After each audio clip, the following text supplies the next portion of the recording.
So, happy Sunday. Thank you, Father, for this day. For this day, for every day. Thank you, Father. Let me go downstairs. Impersonation. Impersonation. It's a criminal offense. Impersonation is a criminal offense.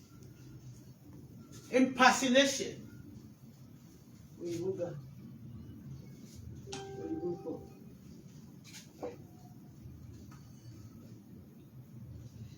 Hello, everybody. Good evening. Sorry, I cannot show my face. My account is being restricted.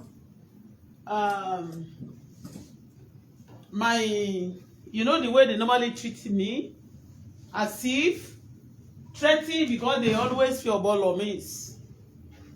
Do you understand? Let me play music first.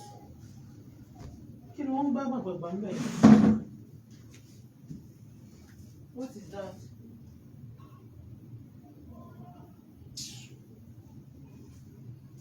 Yeah, good evening. Happy Sunday, guys. I'm going now. Let me play music. Yeah, let me play music.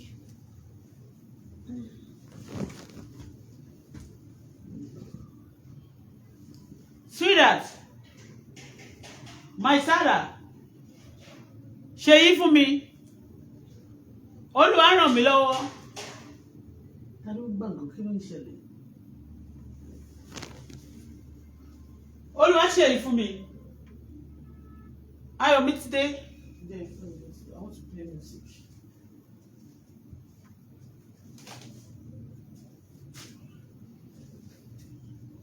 Sweetheart, Sarah, Ayọ̀ mi dé.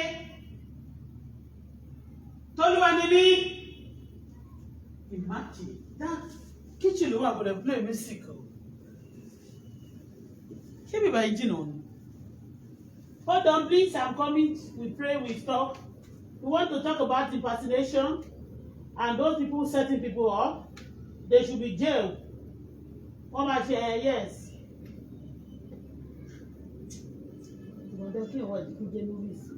Just to pay something. Connect kini right. I'm not sure me not take. Let me see, maybe I can play the music myself.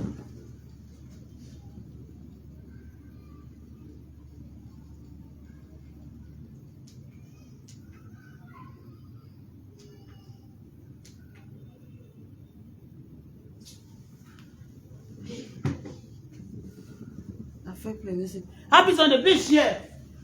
Mo fẹ́ play music now. I fẹ́ sọ nípa impersonation. Hold on, let me put this here. Toluwa ni mi. Ayọ̀ mi dé. Ayọ̀ mi dé. Ayọ̀ mi dé. I'll be calling now. Ṣé bí ló lè náà ni? Wọ́n lè tọ́ generator kò sáyẹ̀wò. So pé kò sí ti mi. Wọ́n máa ti take me higher every time. That's not good. I want to play music. You can connect it with mine. Come. I want to play music.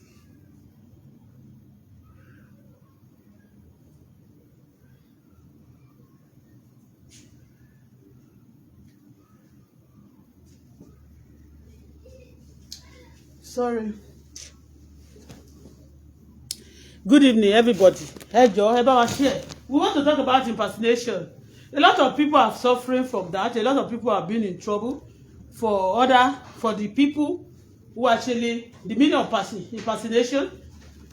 I'm actually slight English now. Simple English. Impersonation is those people who copy, who fraud, who use your name for what you don't know.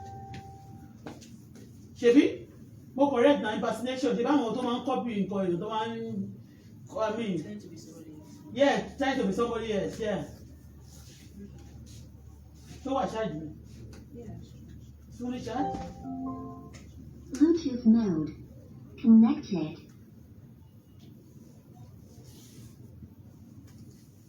Àwọn people ìwo ìdí mo order láti 10 tó jẹ́ pé 50 láti lo rọ́ọ̀gì tí máa lò nínú yàrá tí máa lò ní sitting room ni mo order. Ìdí mat tó fi ń kírun náà gbé wá fún mi. Wọ́n fẹ́ kí n máa practice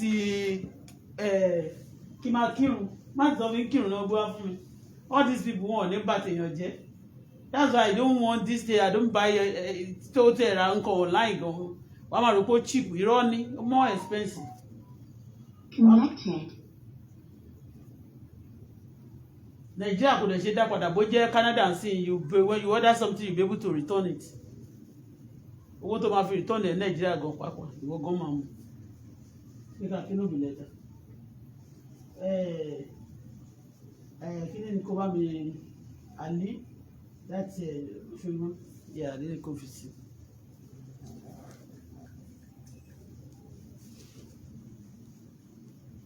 Kí ló dé tó pẹ́ lẹ́yìn?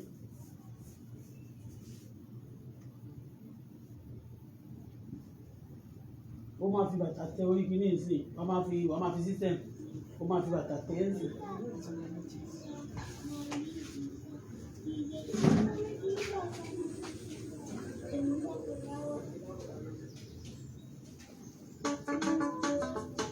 Sorry, let's pray first. We go quickly. Heavenly Father, we say thank you. We worship you, Lord, because you are God. Nobody like you because you are Alpha and Omega, the beginning and the end. Yes. Eternal Rock of Ages. We say thank you for everything. Thank you for the plan you have concerning our life. Thank you for the wonderful daughter and all my well wishes all over the world. Thank you for this day. Thank you for this wonderful week. Thank you for the good thing you've started in our life. Thank you because you are perfected. Thank you because you have frustrated the enemy. You shall put all of them to shame.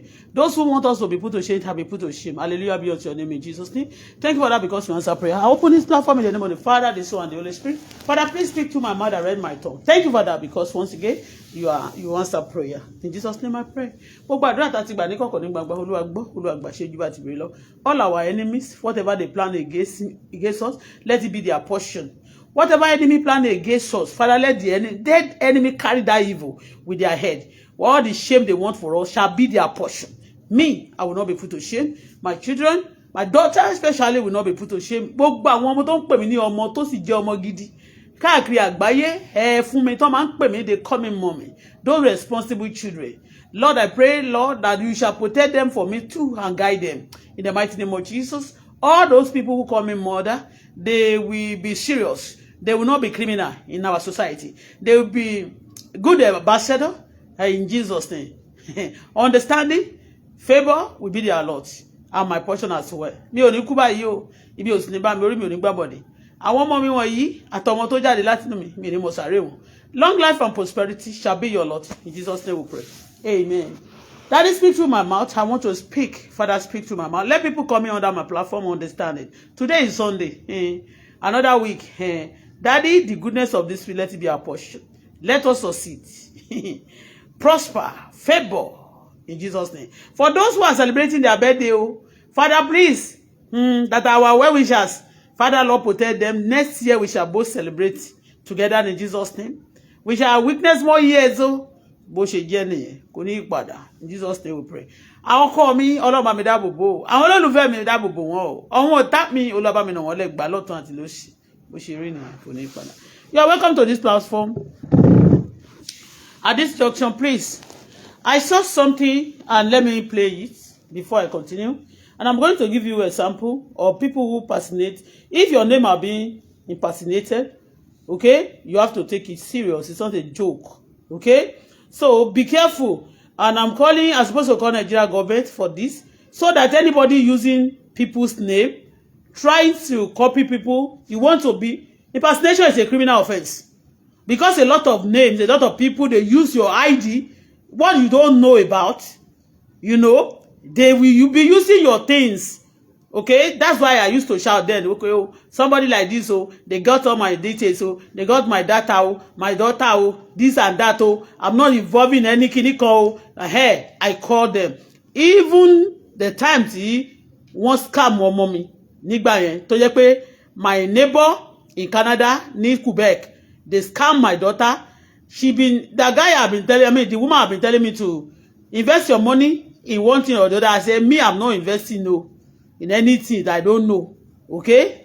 But eventually, when the trouble was much, only $1,000 was collected from my daughter. Okay? Pocket money ngbà yẹn àti owó nǹkan tó fẹ́ fi ṣerun for that time tí mo fún, that I save in her, put in her account, okay, so that ngbà tí ó bá sówó ńlẹ̀, so she will use that when anytime tí bá fún ní owó yẹn tí bá lówó bẹ́ẹ̀ yẹn, I give her money like, okay, you want to plait your hair, you want to buy things for yourself, you want to, the woman need one thing or the other, so the person eventually collected it.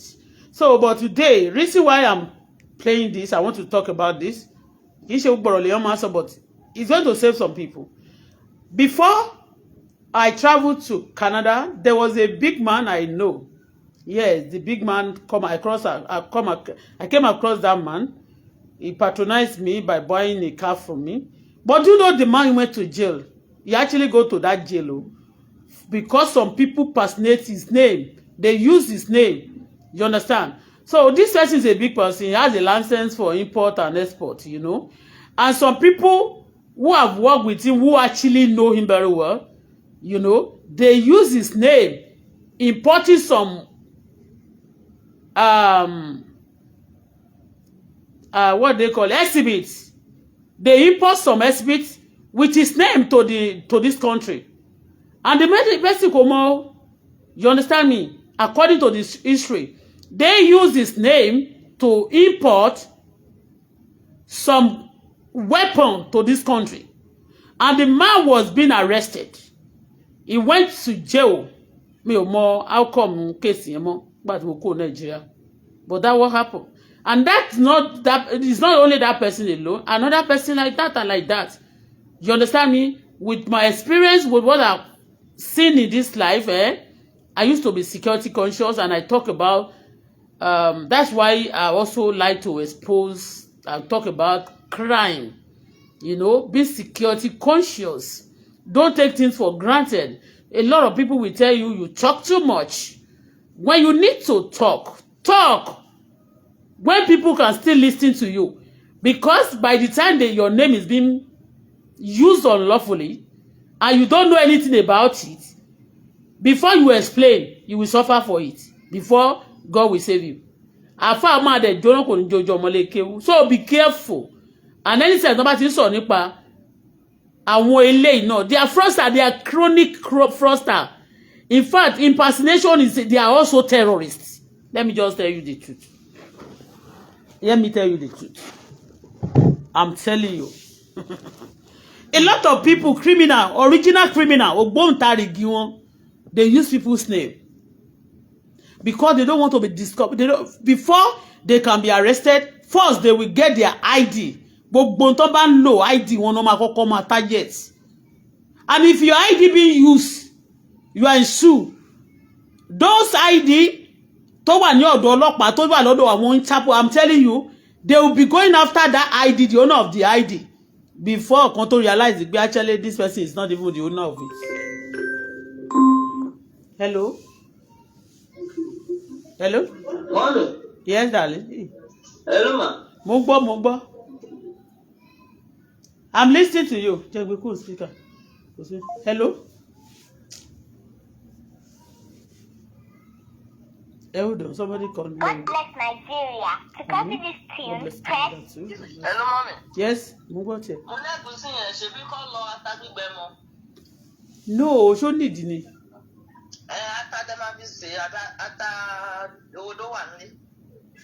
Mo lè ra rodo later mi ata gbígbẹ yẹn máa ní taste back on lẹ́nu mi. Okay, ata gbígbẹ ṣé kò lè dé mọ́. Wọ́n lè dé mọ́, èdè yẹn wà okay. Okay, ma. All right. Thank you, darling. Yes, ma. Impersonation la ń sọ ń pa ẹ̀. So, I have a lot of experience, okay? A lot of experience. So, if your name are being used, especially for your name, kò tiẹ̀ sẹ́ni tó gbọ́dọ̀ lo orúkọ èèyàn for bad thing. Do you understand? Anybody that tries to use your name for bad thing, don't joke with that person. The person is a bad person. It mean bad for you. It's not your friend. Okay? Let me go straight to the point. I don't want to mention name. I can tell you about 3 people. Timothy Morini no aye. Because their name was being used. Okay? Impersonated. Okay? And they locked them. Some of them, maybe before they were indicated. But before they had been indicated, they suffer it. They were being locked up. Wọ́n dúró sí èyí tó lọ sí Ìkòyí prison, èyí tó lọ sí Kirikiri, èyí tó gbé lọ sí other states. Bẹ́ẹ̀ ni o, I am telling you. So be careful. And if you are big, bẹ́ẹ̀ ni mo sọ fún yín, be careful. Don't wave things. Don't take things for granted. Okay? When your name is being mentioned that ọ̀nà pààyàn, wọ́n ṣe nǹkan kan, they are doing this, doing bad thing, and you say it doesn't matter. Maybe because you are connected, maybe because you are big.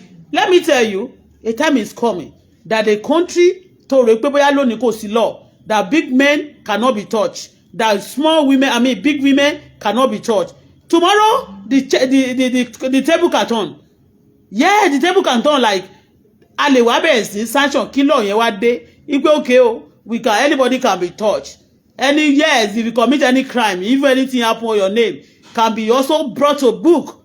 Do you understand? So for that, be careful and be serious about it. Mo mọ àwọn èèyàn tó wà lẹ́wọ̀n nítorí wọ́n personate orúkọ wọn. And that's why I used to expose some people. I used to come on platform to expose them. And see, before I travel to Nigeria, if some people are still going to be exposed on this platform, I'm still going to be exposed on my platform.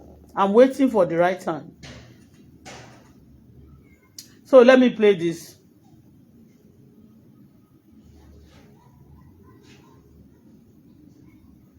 Let me play it. Share it. Share it now. Yeah.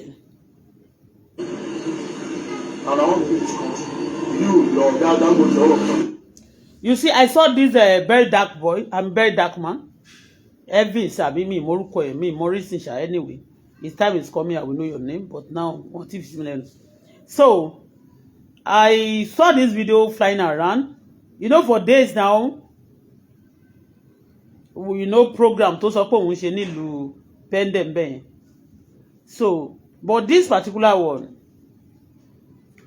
ó ṣe kan lánàá tó yẹ pé ó go after àwọn tí ó rescue, àwọn tí wọ́n kidnap. I love that. Àwọn tó share gbogbo tí mo ti come across, I press love on it. It's a great job. God bless you. But this thing, nínú èyí tí mo ti condemn, ipe bó ṣe ń Dangote trailer, anyone tó bá.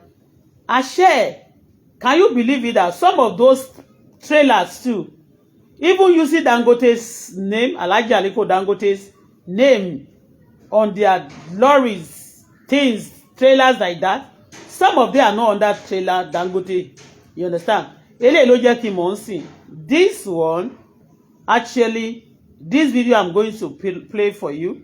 You will listen to it. I'm going to play many videos anyway.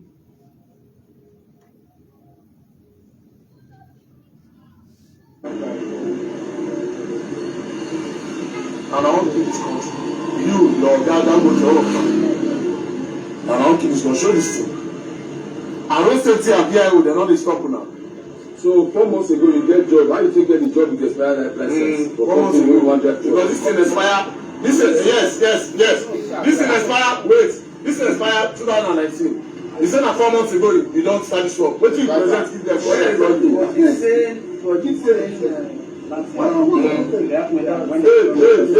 Get them out of that side. Hey, but no other side. Hey, man.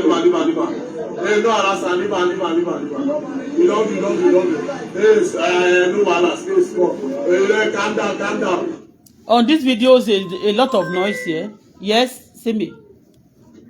Hello, mommy. Mungba. I'm listening to you now.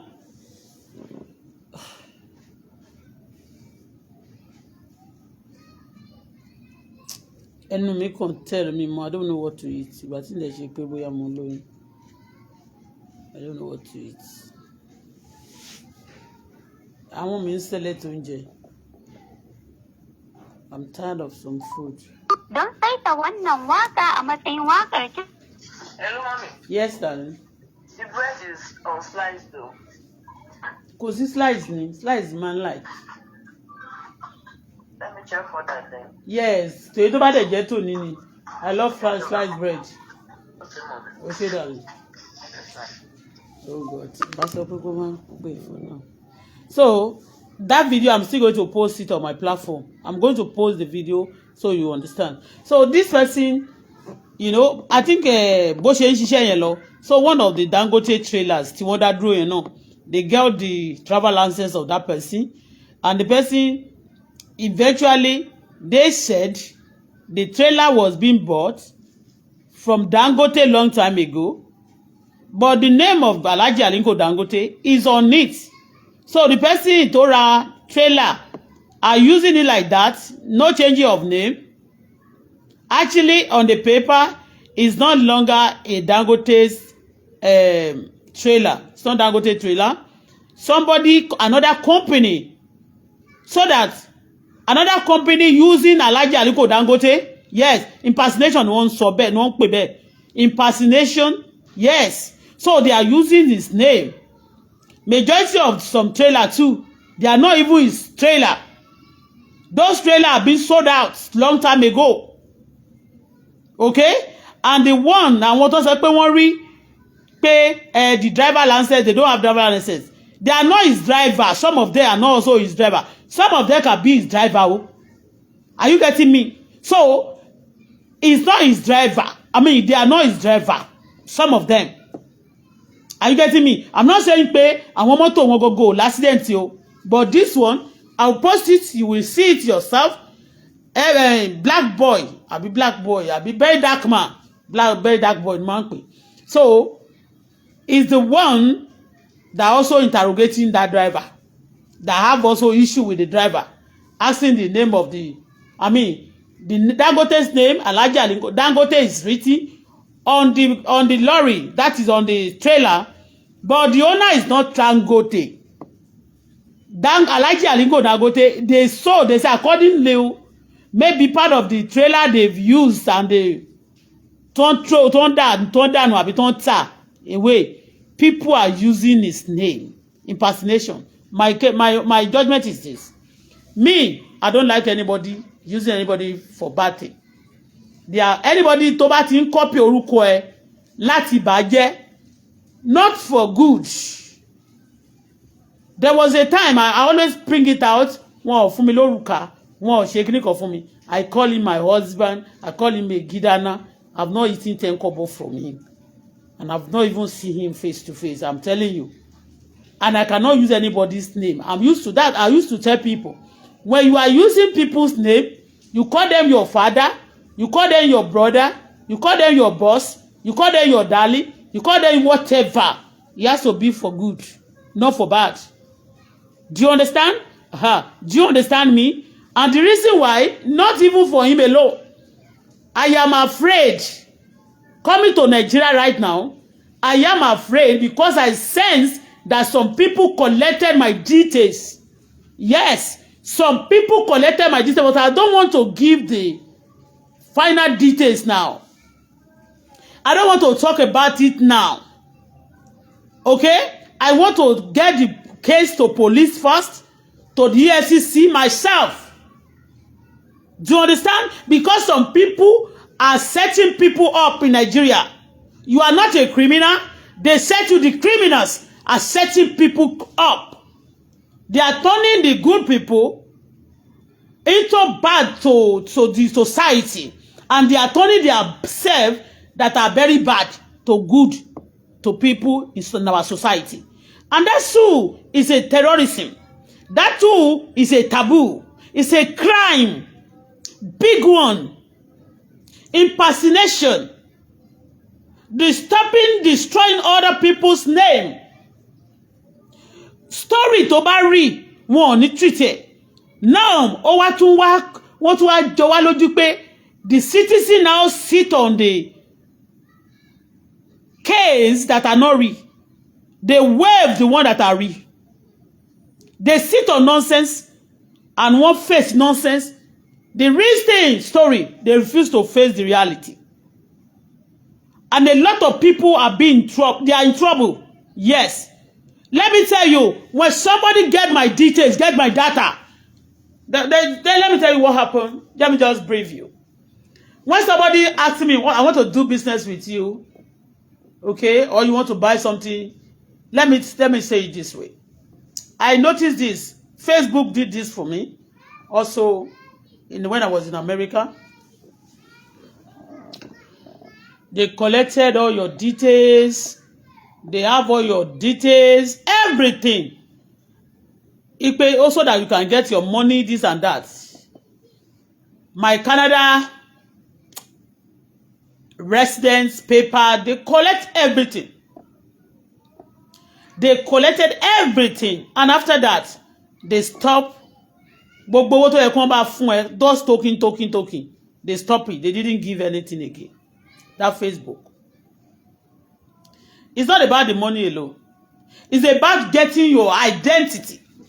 And they are telling us in future, I read this about 10 years ago, that they are going to be using people identity. Your name is going to be given. Your identity is going to be given to some robots. You get it? Your identity is going to be given to some robots. If those robots commit offense, you are going to pay for it. Some names, then most often, they will personate your name. Yeah. Do you understand? So I was worried. Those Facebook collected all my details. I was worried not because of the money. Owó tó wà lórí Facebook kò pé 500 up to date. Owó tó wà lórí Facebook tó yẹ kàn fún mi gbà tán fún mi kò pé 500 is about $300. Ṣó ti yé yín? Ó wà ńbẹ̀ but wọ́n gba gbogbo details mi. Do you know my details is more worth? Because my details is myself. Is my identity, and my identity is me. Is the one that is the paper that represents me. So if that identity is being tarnished or being destroyed, vandalized, anything can happen. Bad thing can also happen to my enemy. So you got to keep your details. You being serious about it. And even the NIN, a lot of people also using it. They lie then that, okay, or some people in other countries also, they use that those who want to live in Nigeria, that cannot face the government, that cannot come out wherever they are, they use people's identity. Some people even borrow. They are using people's identity. But sorry. So impersonation is a criminal offense. Okay? Impersonation is a criminal offense. So that in future, when they are using your name, some people use picture, ordinary picture. Picture yẹn náà máa lọ fi lọ káàkiri, wọ́n máa lọ fi gbowó lọ́wọ́ èèyàn. Wọ́n máa fi sọ pé lágbájá ń sọ̀rọ̀. They impersonate a lot of. Ẹni tí mo rí pé wọn kì í tí wọ́n ti impersonate wọn náà ni President America wọn ò ṣe dáadáa fún. Sherry President, our former Prime Minister of Canada, his name was being used many times. Wọ́n bà orúkọ wọn jẹ́ gan tó máa fi sọ pé in Canada you don't need to work now tó ń forúkọ wọn gba owó láti máa fi bà orúkọ àwọn èèyàn jẹ́ àwọn fraudsters ni. That's also impersonation ni. Wọ́n claim nǹkan tí wọn ò jẹ́. And when you see somebody like that talking AI dem no fi ṣe, then you believe a lot of people tí ò mọ̀ nípa AI tí ò mọ̀ pé you cannot even differentiate it if you are not clever. You understand me? If you are a novice to the digital, you cannot understand. And you will fall into it before you know it. Apart from that, after these people collecting money from you, they will get all your details. They can use your details also for another thing. A lot of people use people's name. Only by kan tó sọ pé wọ́n máa ń lórúkọ èèyàn báyìí, wọ́n lọ fi ṣe another ID card. They will use your name for another ID card. They use your name to open another registration, another bank account in another country. Do you understand? So, a lot of criminals are all over the world.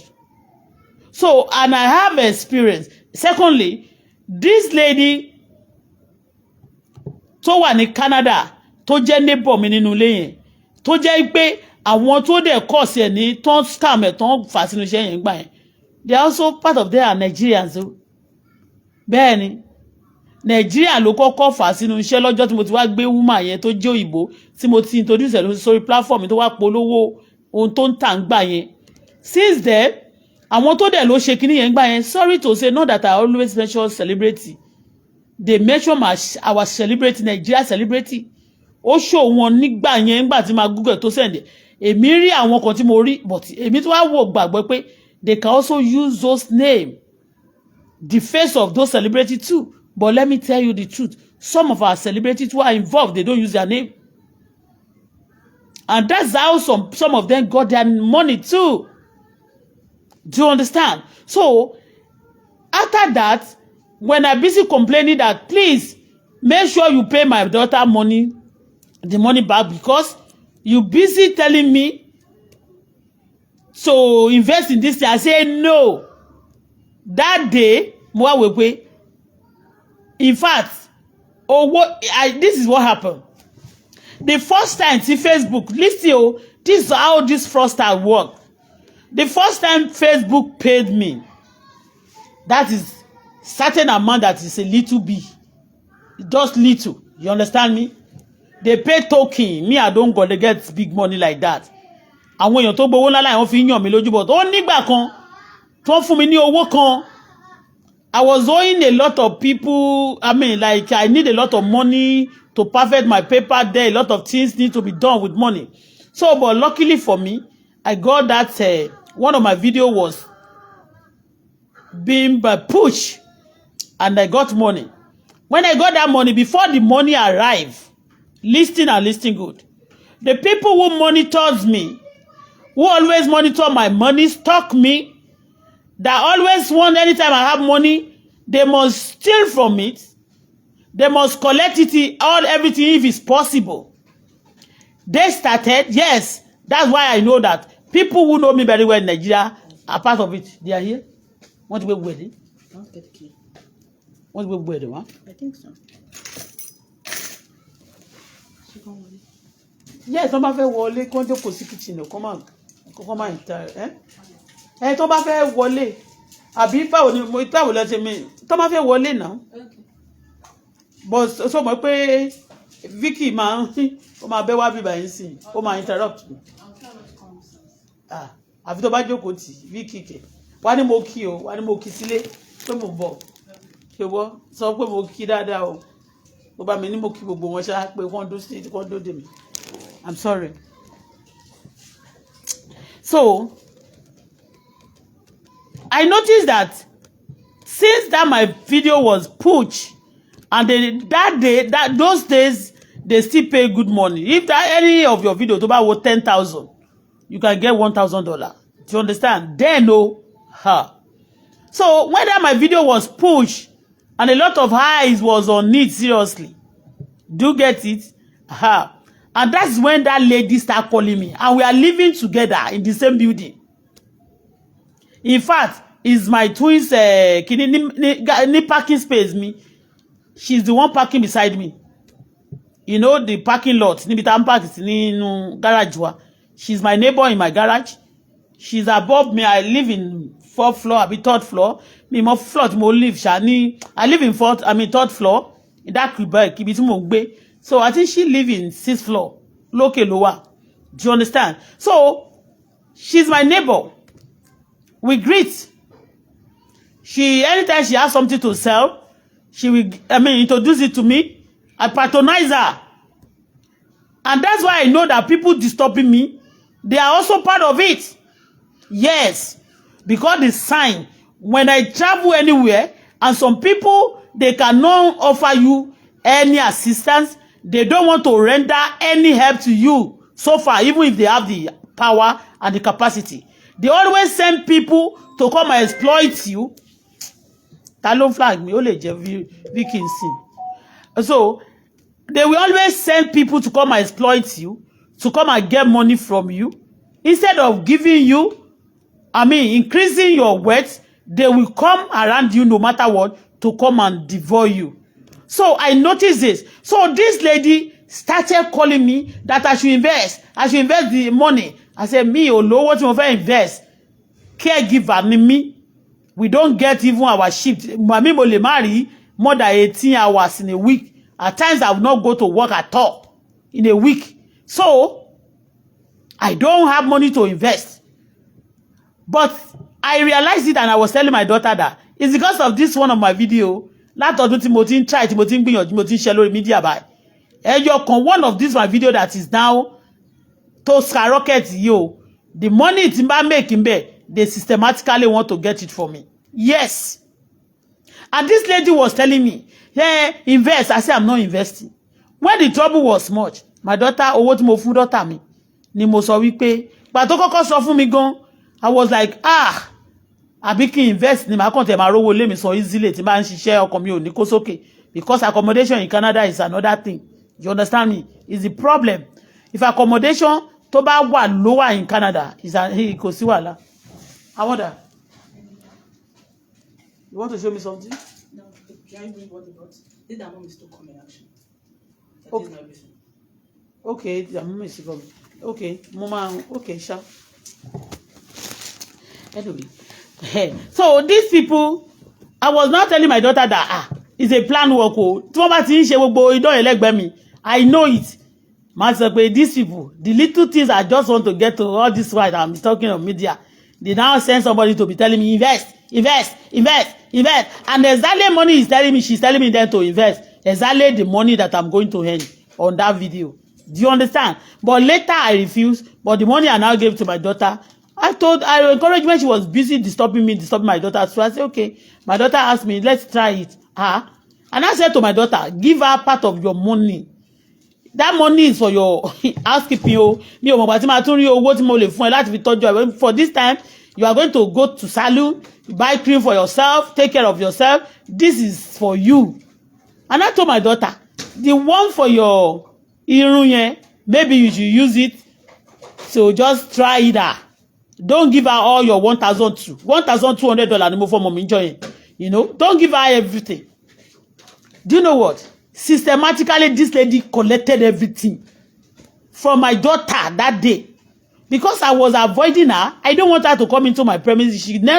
I don't even know her flats, but I know we are living together. I know her name, I have her picture, everything, but I don't know where she lives, but she know my flat. Every time when I call her, let me come and meet you in your flat, she will dodge me. She will dodge me. You understand me? And people like that too, that's why we are living in the same flat. I'm in the same building. I don't know your flat, but you pop into my house all the time. And I said to my daughter, she collected everything. So, and I started disturbing her. Now later, they are going to refund the money. Just send your name, send your details. Of recent, even when we are in Nigeria, she was telling my daughter, hello Bola, send. Let Sarah send this thing. These people want to refund. They collect my daughter details. They tell my daughter, bring your ID. Canada ID, bring your this. Only social security number me o mo pe o nbere lọ́wọ́ ẹ mo ní tó bá ti bèrè social security number don't give it to them. Your everything was being collected. When they want to withdraw that money, they want to steal. I mean, when they are trying to steal it, those times they are practicing the stealing, frauding. They will not collect any details before they fraud you. They don't need that. They won't tell you to bring your ID, don't bring your anything because you can ask them why. But the moment you want to get your money back from the criminals too, they will tell you bring your ID. If it's possible, bring your social security number, bring your driver license, bring your resident record, bring your address of your home, bring this and that. And when they collect all those things, when they use those things to go and open an account or do another thing there, they collect accurate everything about you is with them, the criminals. Do you understand? So they collect it. So that's why then when I was in Canada, I used to shout, please, why are you collecting my ID? Why do you love to collect my details? After getting all the details, and then you start misbehaving. What do you want to do with my details? I'm not a criminal. Don't use my name for anything. In future, I'm saying this now so that for future reference and purpose. And I do advise people, if you have anybody that is close to you, you have a daughter's son or daughter, or anybody loving, make sure they have a good job. a legitimate business, not people that will cause you problem in future. I hate people that will, you know, a lot of criminals, yeah, they have no label. I know this long time ago, 30-something years ago, criminals have no label. They pretend to be somebody else. They pretend to be good. Eventually, they are python that swallow glory alive. They are killers. They are destiny destroyers. And majority of them, you cannot even suspect them. And in our society now, money is very good. But a lot of people, their money too are not legitimate. Some people want to destroy other people's business for them to be alive alone. They have done that for me. I'm speaking from experience. This video of VDM that I saw actually prompt me, energize me, encourage me to come out today and come and talk. I don't feel like talking. It's not every day that I'll be talking, especially when it's not fetching me money. I'm helping people. People are not helping me. I'm being discouraged. Of recent, I'm waiting until I got the video. The case reported to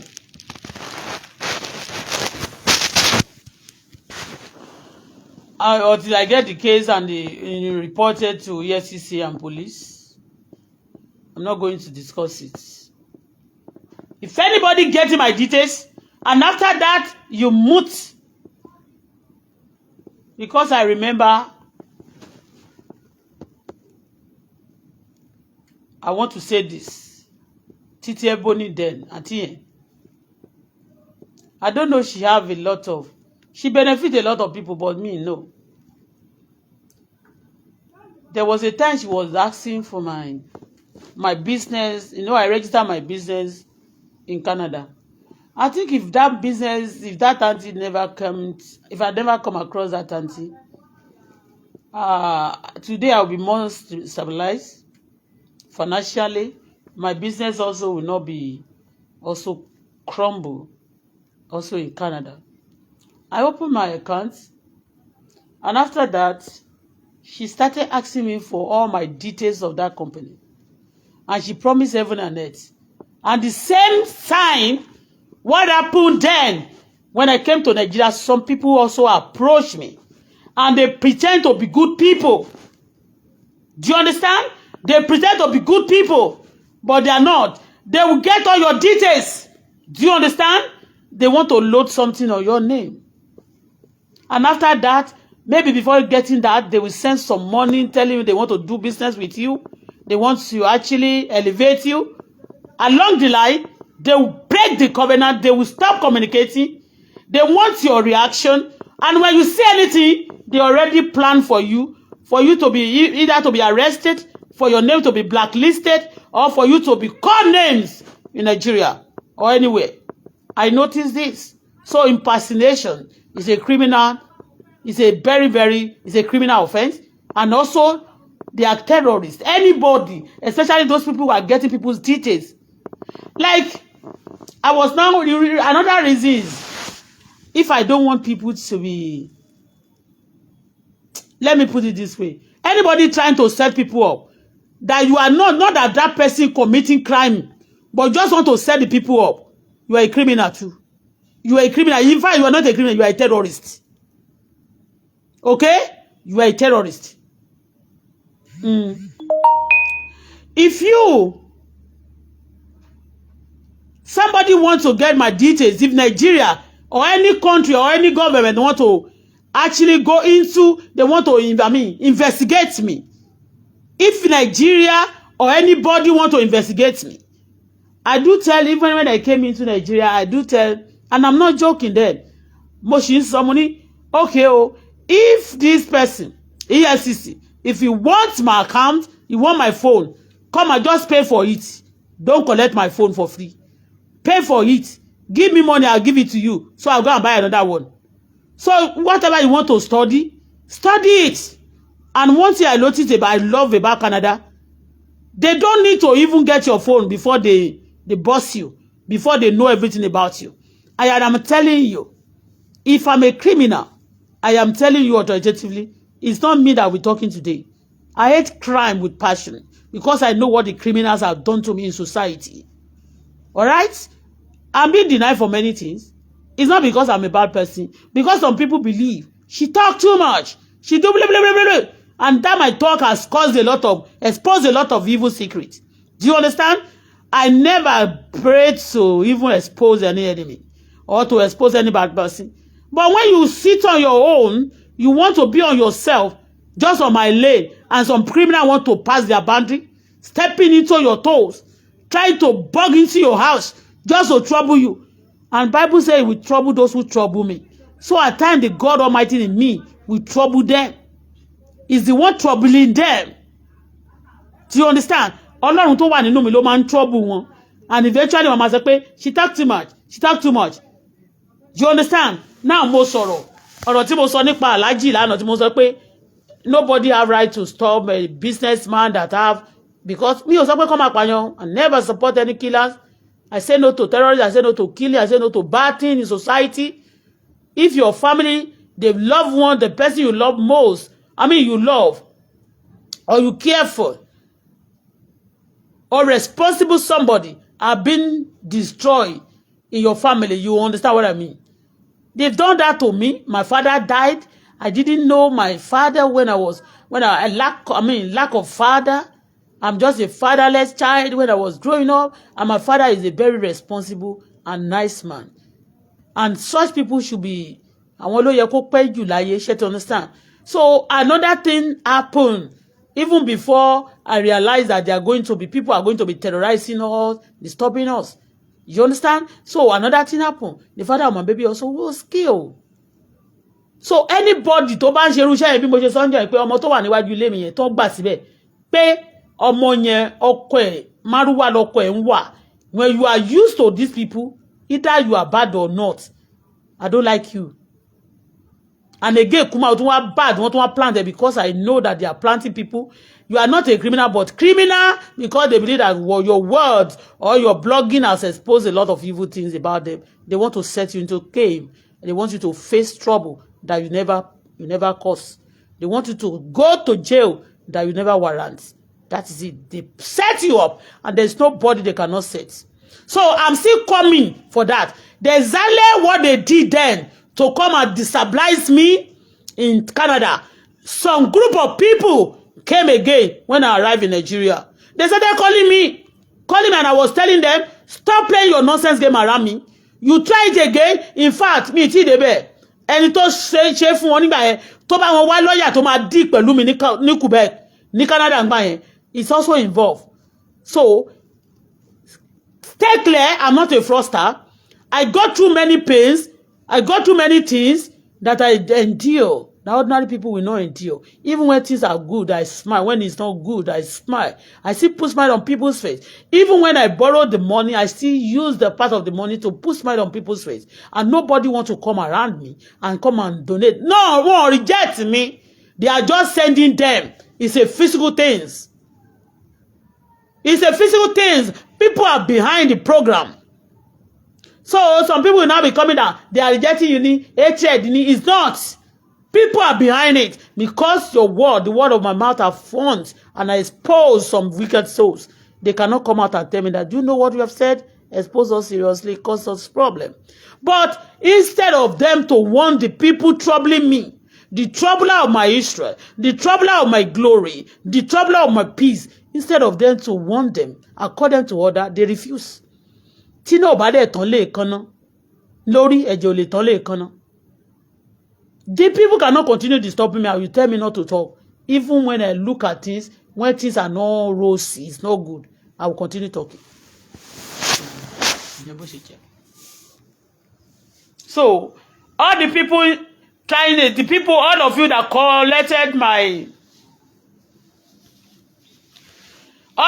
collected my details, we need your father's house, we need your mother's house, we need your mother's name, we need your NIN number, we need your this, we need your Canada, we need this and that. I say, kilo day. We need your passport, Nigeria passport, we need this and that. And after that, after collecting everything, you now mute.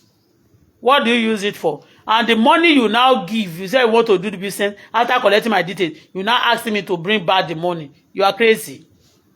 You are what? You are crazy. I just saw the kind of game you play there when in Canada. God indicates me. And all the people who plan that devilish game then, most of them, they find themselves, you might have the money, but you never any Ferrari head, and if you're laughing, no. Do you understand? So I am coming. Impersonation is a criminal offense. All the people doing that don't look away badly. Terrorists ni wọ́n. Orúkọ our president pàápàá ngba táwọn èèyàn kan bá lò bá dé. If you know you want to spoil it, don't use it. If I will spoil your name, I will not use it.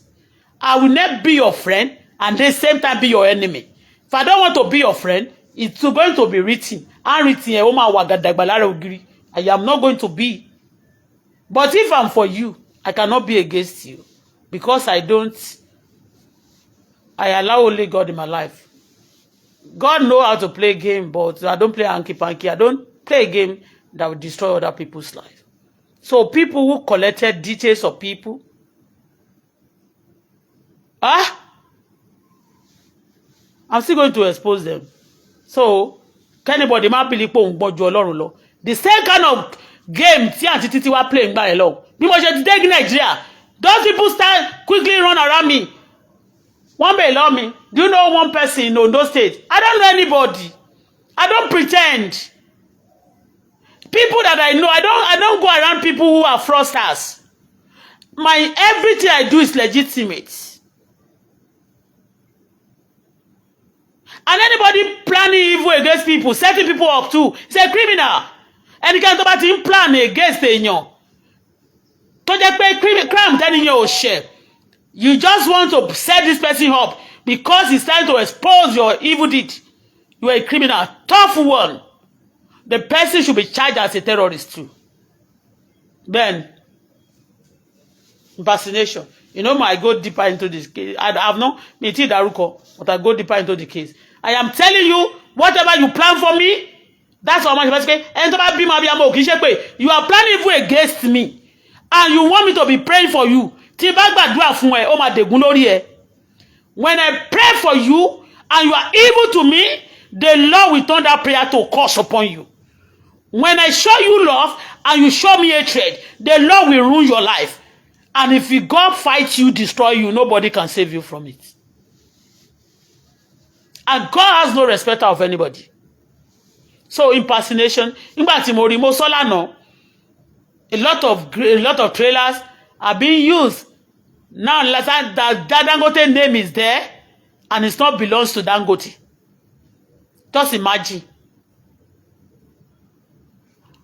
I am telling you, one man, one buyer man, ye journey kombi. One balances and what if he imports. Gbogbo àwọn oríṣiríṣi firearms sí orílẹ̀-èdè yìí. Lára àwọn ọmọ tó gbà síṣẹ́ tó bá pé my boss, my boss, my boss. This person is an Igbo person. The person who personates his name also is an Igbo. And the person was very close to him. All his boys, but the people who use them are Yorubas. The people who actually teach them that they should do this, they are Yoruba. They say them, this person tó ní ilé iṣẹ́ yẹn gbà yẹn, ó padà wá lọ sẹ́wọ̀n. Àwọn ọmọ tó kó sọ́dọ̀ ló padà ná, those small boys tó ń jẹ lábẹ́ ló padà rán lọ sẹ́wọ̀n. Just like the person who came to seek for assistance from me and the father of my baby, then pọ́n wò rílé gbé in South Africa tá gbà sílé, ó padà wá DP bàbá ọmọ mi, ó padà wá pa ní on the 1st of January 2021. After tí mo gbé, tí mo ṣe jingle, tí mo nominate President Bola Ahmed Tinubu. Now, I am telling you, ọmọ tó wà níwájú ṣọ́ọ̀bù mi níta, Márúwá náà ni bàbá ènìyàn ọkọ ẹ̀ ń ṣe. Márúwá láti bíbá ìdé ìsọ̀lọ̀. Ṣé ẹni tó pa bàbá ọmọ mi kọ́nu lára àwọn kọ́ ló tún plan, lára àwọn kọ́ ló plan èèyàn síwájú ilé mi. no máa pè èèyàn ní olè tó kì í ṣe olè wọ́n máa pè àwọn tí ò jalè wọ́n máa pè wọ́n ní olè àwọn tó jalè gangan wọ́n máa pàtẹ́wọ́ fún wọn. All the cases tí mo ti report fọlọ́pàá àti tí mo ti report kí n tó dé sí Nàìjíríà àti èyí tí mo ti report tipẹ́tipẹ́ èwo ni wọ́n ti ṣe ń bẹ̀. I accuse and I mention a lot of names, nothing. They pretend as if the word of my mouth have nothing to do. Now it's not relevant. It's not valid. It's nothing. That they are protecting criminals in our society. Impersonation. So all of people who have collected my name, if you are tó bá gbé owó kan sọ́nà tó la fẹ́ ṣe owó 50 million tó wá fún mi ní 5 million ó fún mi ní 7 million tí mo wá fowó náà tó ní kí n dóso tẹ tí mo lò tán wá sọ pé kán dá padà fún ẹ ó wá ní kíní kan ṣẹlẹ́dẹ̀ ń pàkọ́ ipò fẹ́ bà tèmi jẹ́ tí ẹ máa bàjẹ́ tọmọtọmọ ni o má téèyàn bá wáyé oyógun jà ni that's not how to play politics, that's not how to kì í ṣe kò ṣe mọ́ ṣe àrẹ́jì nǹkan nìyẹn abatẹnijẹ́ ni wọ́n ń perú kan bẹ́ẹ̀ yẹn. That's not the way to build life and to build people. I don't believe in crime scene, causing problem, kẹ́dá gbogbo ẹ̀rú kẹ́ fọ́pọ̀ mọ́ yọ̀. Epo tán bá dàpọ̀ mọ́ iyọ̀, kò sí mọ́ ṣe fẹ́ fọ iyọ̀ yẹn máa rò dànù. Epo ló máa lékè ńgbà tó yá. Epo àti iyọ̀ wọn kì í ṣe ọ̀rẹ́, wọ́n lè jọjà tó wẹ́ pé ẹ ti fẹ́ lò wọ́n fún nǹkan kan fún ọbẹ̀. Tẹ́ bá fọ epo mọ́ yọ̀, epo yẹn iyọ̀ yẹn ò lè di funfun mọ́. So nobody tó bá ti wẹ́ pé fọ́pọ̀ mọ́ yọ̀ ni ẹ́. Apanilẹ́kúnjayé ni ẹ́, jẹyàn ni ẹ́, fẹ́yàn ṣe tuntun ni ẹ́, bàkádà jẹ́ ni ẹ́, gbogbo sọnù ni ẹ́. I don't like you. I love my peace. Àwọn èèyàn máa sọ pé why can't you dream big? Bigness gan bí dá ti ṣe bó fò ni. Bible mi sọ fún mi pé faith without work is dead.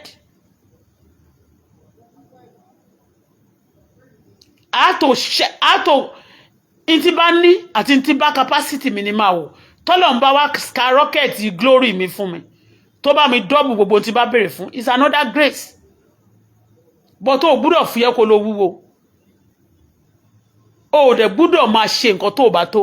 I don't do what in gbogbo nǹkan tí bá ṣe láyé mi mo ti wò pé mo fẹ́ ṣe mo máa ní agbára but àwọn kan wá dọ́nà wọ́n ní bàṣẹ jẹ́ ni wọ́n ní àwọn gbúdọ̀ máa ṣàṣeyọrí o kí wọ́n máa ṣàṣetì wọ́n dẹ̀ máa ní orílẹ̀-èdè kan náà tá wà wọ́n máa ní èèyàn tó bá ti burú yẹn ló máa ṣe kiri kan lágbára Ọlọ́run èèyàn burúkú tó ṣe burúkú fún mi Ọlọ́run ní jẹ́ kẹ́mi tí ò dẹ̀ tí ronú kúwàdà Ọlọ́run ní jẹ́ kẹ́mi yín gùn ẹni tó ṣe burúkú fún ọmọ mi Ọlọ́run ní jẹ́ kẹ́mi yín gùn ẹni tó dẹ̀ tún pinnu burúkú fún mi Ọlọ́run ní jẹ́ kẹ́mi yẹn gùn mọ́ Ọlọ́run bá mi ṣọ́tì ẹ̀mí yín Ọlọ́run á jẹ́ kẹ́mi tèmi gùn sínú ọlá ẹ̀mí gígùn ìfọ̀kànbalẹ̀ àti àlàáfíà àti èmi àtọmọ àti gbogbo àwọn olólùfẹ́ mi káàkiri àgbáyé ṣùgbọ́n ìwọ tó bá jókòó síbi kan tínú ṣàrùn ẹ̀bù tínú ń gbẹ́gbù tí mi ò dẹ̀ call for your problem.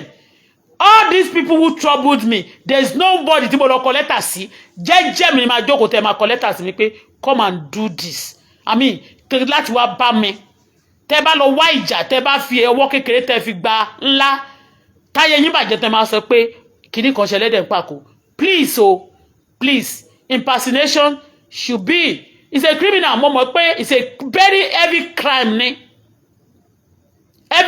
ni ọlọ́pàá Nigeria police wọ́n ti implicate ó wà nínú òfin wọn it's a very very heavy crime ni ló jẹ́ using people's name and you find some people too who are big also in society they do that o torí ẹni tó ní trailer tó lè ra trailer tó fi ń ṣe business nsìn ṣóun náà tell me ṣóun fúnra rẹ̀ náà kò commit crime by using the name of ẹni tó ti fi rà á tí ò rẹ̀ tí change ẹ̀ wọ́n ṣe mọ́tò Benz GLK tí mo tà nígbà tí mo ra mọ́tò mi yìí ìgbà yẹn gan ló ti yẹ kí n ti send mọ́tò yẹn sí Nàìjíríà but nítorí pé olórí burúkú gbogbo àwọn tá send sí Nàìjíríà náà wọ́n máa jẹ gbogbo owó ẹ̀ ní àtèrè àtòjú owó náà máa gbà lọ́wọ́ ẹ̀ mo ta mọ́tò yẹn dànù very cheap ni mo ta mọ́tò yẹn ní Nàìjíríà ní ìlú Canada ṣé mọ̀ wípé ẹni yẹn ó dẹ̀ ń gbé mọ́tò mi kiri pẹ̀lú orúkọ mi nígbà yẹn kẹ̀dẹ̀rẹ́ ọmọ mi ni mo fi rẹ́gísítà mọ́tò yẹn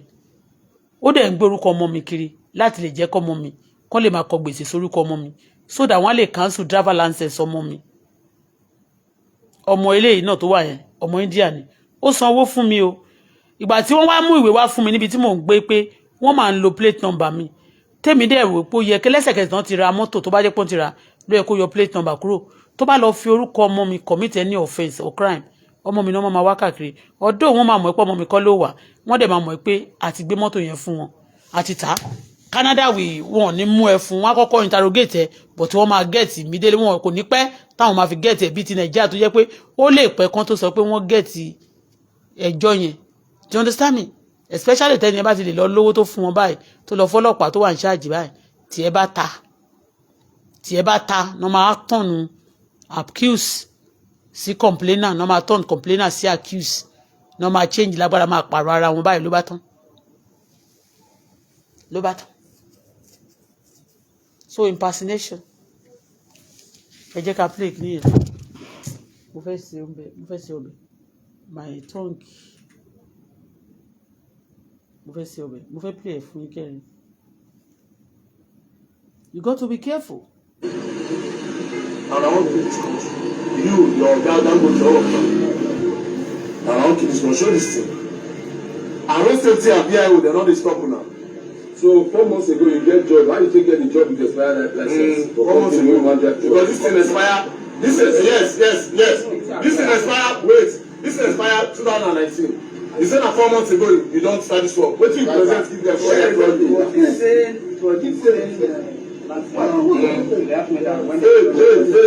get them out of that side. Hey, but no harass. Hey, Malima. Hey, no harass. Leave. You don't do. Hey, no harass. Stay small. Hey, calm down. Now, I think get the work on that service fire as a driver. Hey, when they disturb me now.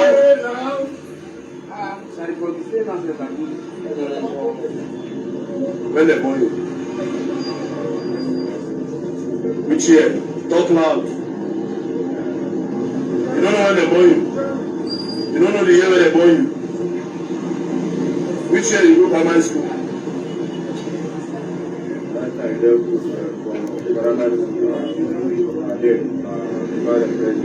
Which time?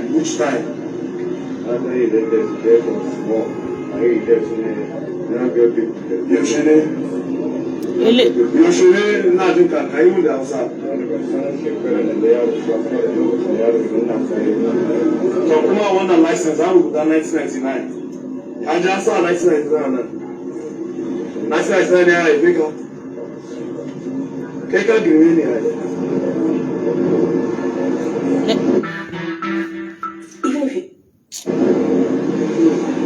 Hello, mate.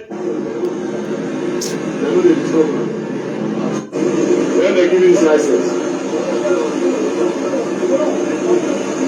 that's your date of birth. When they give you this license, like that would be true or how? But they write down the so I did the commercial. He's the last one and the share. The share after I don't work for that, the share. It's not just I'm trying to tell the right post. No, it's not more understand now. You can see now. The way this is, they give you the window. This government will buy from the two from country. What's the owner of this company? Why not use the name till they doing business? Why can't you use his own company name? Meaning instead of paying tax to the Nigerian government, it's like you know that the name of Dangote to do business is not paying tax. Meaning. See, the person is for you to understand it very well because there's a lot of noise also on it, something. So I'm going to post it on my platform now. So I will ask my daughter to use her computer. I will tell her to use her computer so that I can post it for you. You can see, you can understand it. Okay? So part of the truck that carrying that Dangote's large Dangote's name, part of those truck are not for him. Tí wọ́n dúró dá dúró ní ìpínlẹ̀ yẹn. Those part of those truck is not for him. So you get things for yourself. Some people are sitting down somewhere in this Nigeria. Because it's not Nigeria alone too. Let me just be frank with you. Okay? We have these criminals everywhere that use people's name, impersonate your name, and they are not using your name for bad. I mean for good.